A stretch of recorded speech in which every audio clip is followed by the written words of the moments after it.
In the quiet town of Eldergrove, the fragrant smell of jasmine drifted through the open window of Lydia's room.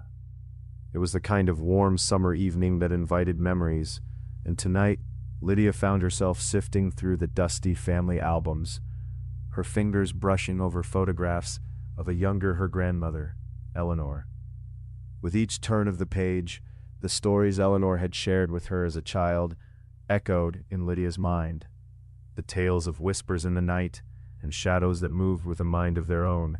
A peculiar chill crept into the room, leaving a faint tingling along her spine. Lydia shivered, pulling her light sweater closer. Breathing in deeply, she noted that the jasmine scent seemed to drift from her grandmother's most cherished plant, a sprawling vine, once vibrant, now encroaching upon her small bedroom, almost as if it were watching her. The next morning, while making her usual cup of tea, Lydia heard a soft thud from the living room. It was the familiar sound of the old grandfather clock her grandmother had cherished, but the clock hadn't ticked in years. Dismissing it as her imagination, she set about her day, only to feel a sudden draft tugging at the edges of her hair. The air felt colder, more oppressive, as if the house itself were holding its breath.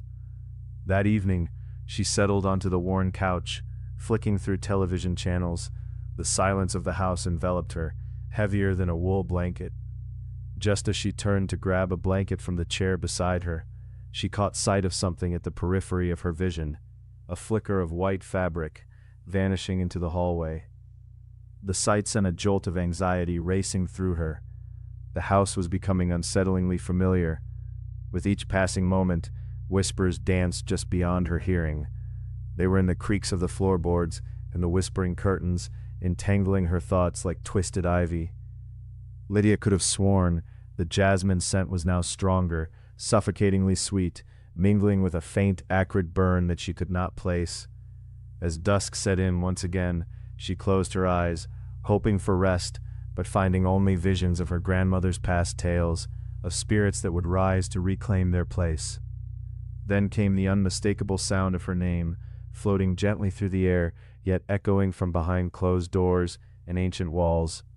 Lydia, it breathed, soft and taunting, each syllable curling around her. In a surge of determination, she followed the sound, footfalls muted against the wooden floor, her heart thudding in rhythm with her pounding pulse. She reached the hallway where she had seen the vision flare, and her breath escaped her at the sight before her. There stood her grandmother, pale and luminescent, shimmering as if caught between the realms, a sorrowful smile spreading across her face. "Come closer," she beckoned, and Lydia knew then there was no turning back. Her voice, both gentle and mournful, "It's time to remember." Lydia stepped forward, her trepidation drowned by an undeniable pull. The world around her vanished, furniture, walls, the lingering scent of jasmine, until all that remained was her grandmother's presence. Memories rushed back with dizzying clarity, images of a binding ritual they had once performed together, one that wove in their fates with the house itself. In that moment, Lydia understood. The stories of old were not mere tales, but a curse passed down through generations. With newfound resolve, she grasped her grandmother's cold hand, ready to lift the weight of the family legacy. In the days that followed, the house settled, almost sighing with relief. Lydia found solace in the stories she now understood, a way to redefine her legacy. She planted jasmine where the old vine waned, a symbol of rebirth in the looming shadow of a family curse finally severed. Eldergrove faded into the backdrop of her past, and she would forever carry her grandmother's wisdom, the warmth of memory intertwining with her very being.